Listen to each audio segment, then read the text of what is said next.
देवेंद्र फडणवीस ने महाराष्ट्र के मुख्यमंत्री के तौर पर शपथ ले ली है। महायुति की त्रिमूर्ति, साथ में एकनाथ शिंदे, उन्होंने उप मुख्यमंत्री के तौर पर शपथ ली और अजित पवार ने भी।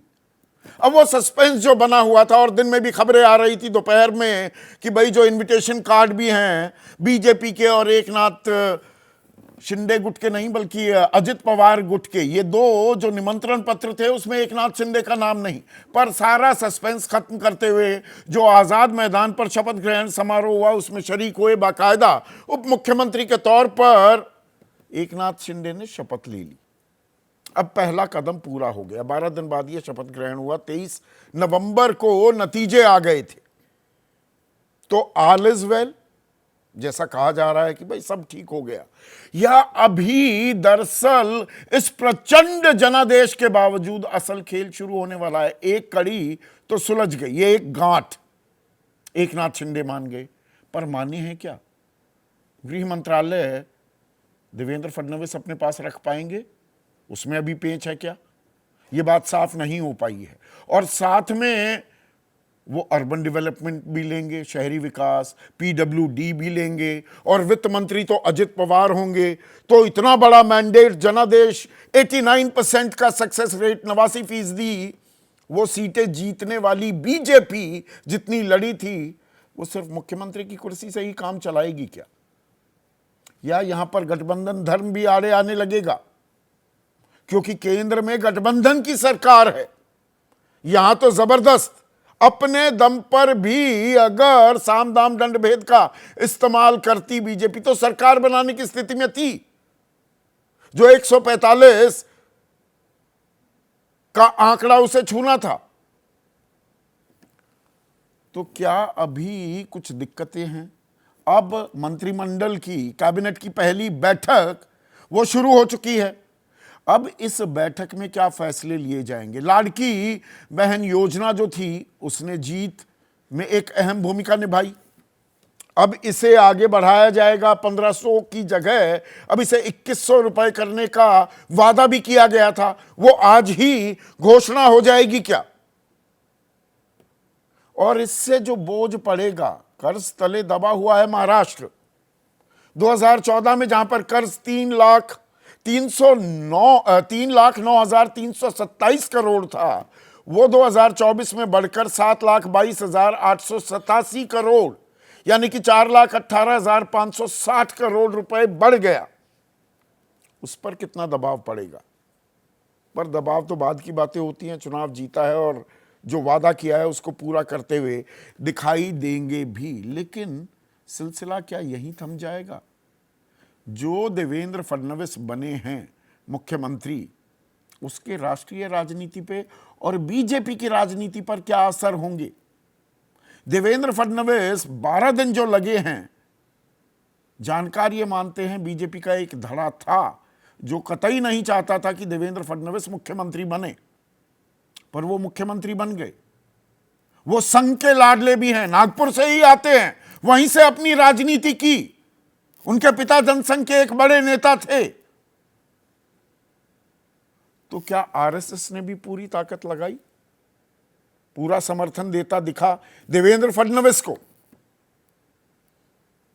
अब संघ की भूमिका क्या अहम हो जाती है? संघ की भूमिका इसलिए 18 मई इसी साल, ठीक लोकसभा चुनाव के दौरान, बीजेपी के राष्ट्रीय अध्यक्ष जगत प्रकाश नड्डा ने एक अखबार को, इंडियन एक्सप्रेस को, इंटरव्यू दिया और उसमें क्या कहा? ऑपरेटिव लाइन आपके सामने रख रहा हूं। पूर्व प्रधानमंत्री अटल बिहारी वाजपेयी के समय और मौजूदा समय में काफी कुछ बदलाव आ चुका है। इसी कड़ी में आरएसएस की उपस्थिति भी बदल गई है। पहले हम इतनी बड़ी पार्टी नहीं थे और अक्षम थे, हमें आरएसएस की जरूरत पड़ती थी, लेकिन आज हम काफी आगे बढ़ चुके हैं और अकेले दम पर आगे बढ़ने में सक्षम हैं। यानी कि कहते दिखे कि भाई आरएसएस की जरूरत नहीं है। अब राष्ट्रीय अध्यक्ष हैं, पर फिर भी अपने दम पर यह बयान देने की हिम्मत स्ट्रोक हिमाकत क्या जेपी नड्डा करते? और संघ ने क्या अपनी ताकत हरियाणा में और महाराष्ट्र में 1.25 लाख सभाएं की? हरियाणा में संघ पूरा सक्रिय दिखा, और जहां हार तय मानी जा रही थी बीजेपी की, हार के मुंह से जीत खींच कर ले आए, इतिहास दर्ज कर दिया। और वही काम महाराष्ट्र में भी संघ ने किया है और कहा है कि हमारे बिना ना हो पाएगा, हम ही प्रेरणा स्रोत हैं, हम मां हैं, हम आपकी जननी हैं। बिना लार लपेट क्या ये संदेश जा रहा है बीजेपी की टॉप लीडरशिप को, संघ से, संघ के मुख्यालय से, और उसी में देवेंद्र फडणवीस का मुख्यमंत्री बनना भी जुड़ जाता है क्या? इसके साथ एक और कड़ी है। अगर हम थोड़ा बीजेपी के अतीत पर भी नजर डालें, अलग अलग दौर देखें, तो एक दौर था अटल बिहारी वाजपेयी और लाल कृष्ण आडवाणी, 2 सबसे बड़े नेता।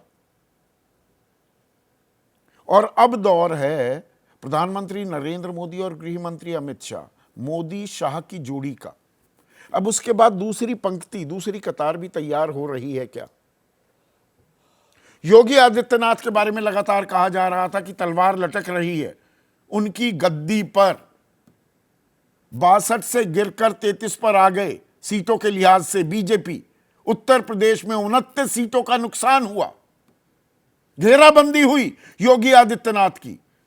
पर बटेंगे तो कटेंगे, 9 में से 7 सीटें विधानसभा उपचुनाव में जीतना, और एक नैरेटिव जो गढ़ दिया है योगी आदित्यनाथ ने, वो और मजबूत होकर निकले क्या? अब योगी आदित्यनाथ की उम्र है 52 साल और देवेंद्र फडणवीस की उम्र है 54 साल। अमित शाह की उम्र है 60 साल। इन 3 में से 2 आने वाले युग में, सालों में बीजेपी की कमान संभालेंगे क्या? इन 3 में से 2 कौन होंगे? क्या यह भी लड़ाई लड़ी जाएगी? और दूसरी पंक्ति के नेताओं में अब हिमंता बिस्वा शर्मा 55 साल के हैं, नायब सिंह सैनी 54 साल के हैं, भजन लाल शर्मा 57 साल के हैं, मोहन यादव 59 साल के। ये एक नेताओं की पंक्ति तैयार हो रही है क्या? यानी कि 24 में जो ये यहां अभी लड़ाई में शब्द इस्तेमाल करूं, जो नूरा कुश्ती भी हो रही है और रियल लड़ाई भी हो रही है, 29 की पोजीशनिंग के लिए भी है क्या? और इसमें संघ किसके साथ चलेगा? और वीटो पार क्या प्रधानमंत्री नरेंद्र मोदी की भी होगी? केंद्र में अभी नरेंद्र और महाराष्ट्र में देवेंद्र। राजनीति का ऊंट क्या करवट बदल रहा है, इसी पर चर्चा करेंगे। ऐसे में आज का सीधा सवाल, देवेंद्र की सरकार, आगे चुनौतियों का अंबार, और महाराष्ट्र में पूरा मिशन, 24 में 29 का विजन। और चर्चा में शुरू करूं, उसमें एक जानकारी और आपके लिए मैं जोड़ देता हूं।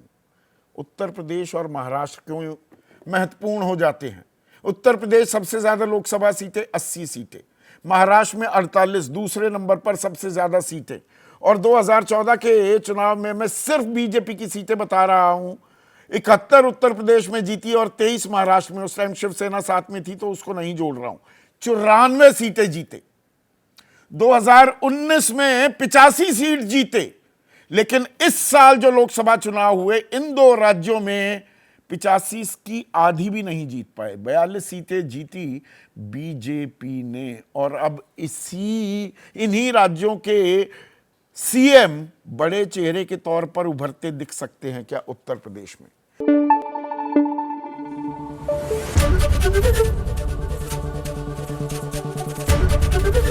एबीपी न्यूज आपको रखे आगे।